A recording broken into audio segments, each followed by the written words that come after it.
Je m'interroge ce jour sur la question du non-respect du décret du chef de l'État portant création du consulat du Cameroun au Mali avec effet immédiat depuis 2017. Comment comprendre la situation que traverse le Cameroun en ce moment? Des deux côtés des bords, non-respect du décret du chef de l'État et non-respect par le chef de l'État lui-même de ce que le décret qu'il a donné, qu'il a émis, soit rentré aussitôt dit, aussitôt fait en exécution. Comment comprendre le calvaire des 3000 Camerounais résidant au Mali du fait de mauvais traitements liés à leur représentation diplomatique? Inventaire fait, ils sont 3000 Camerounais et un peu plus peut-être au Mali. Comment sont-ils gérés? Comment sont-ils encadrés? Le Cameroun ne dispose pas d'une représentation consulaire pied à terre au Mali. C'est l'ambassade du Cameroun au Sénégal qui assure la gestion consulaire du Mali, de la Mauritanie, de Cap-Verde et de la Gambie. Sachant que les accords de libre circulation entre ces deux pays ont été rompus suite aux problèmes sécuritaires, notamment terrorisme international, et qu'un visa d'entrée gratuit est désormais nécessaire,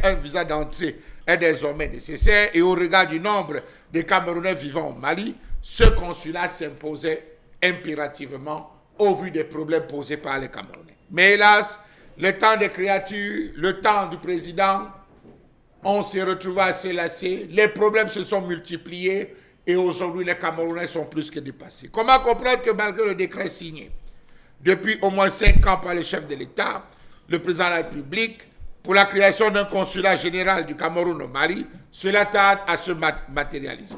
On parlait d'effets immédiats. Qu'est-ce qui bloque et pourquoi? Savez-vous qu'au Mali, la communauté camerounaise a un nombre très conséquent de personnes, notamment d'étudiants, ne disposant ni de passeport à jour, ni de carte consulaire? Savez-vous que même le Conseil national de la transition a regretté l'absence jusqu'à présent d'une représentation diplomatique sur son territoire? La faute à qui? Suivez mon regard. Comment comprendre que lorsque les pauvres Camerounais se battent à envoyer les dossiers à Dakar, ceux-ci peuvent faire plusieurs mois, voire des années avant que ces documents retournent? Savez-vous que certains étudiants, plusieurs autres compatriotes ont déposé entre 2020 et 2021 leur dossier de renouvellement de passeport et ont même payé les frais? 128 000 francs CFA, mais jusqu'à cette heure, personne d'eux n'a obtenu ce précieux sésame. Pour les cartes consulaires, c'est encore plus grave. Comment expliquer que ceux qui ont sollicité il y a plus de 4 ans leur carte consulaire ne sont toujours pas rentrés en possession de ces dernières? Pourquoi tant de lenteur dans la prise en compte des problèmes des compatriotes? Pourquoi le gouvernement ne pense pas, par exemple, négocier un partenariat préférentiel avec un transporteur de courrier express pour le transport et la récupération des documents administratifs?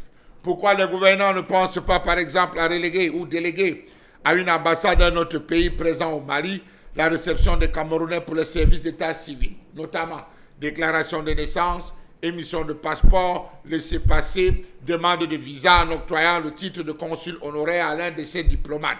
Cette formule a le mérite au moins de coûter moins cher. On a avancé que l'État dépense beaucoup dans ses différentes représentations.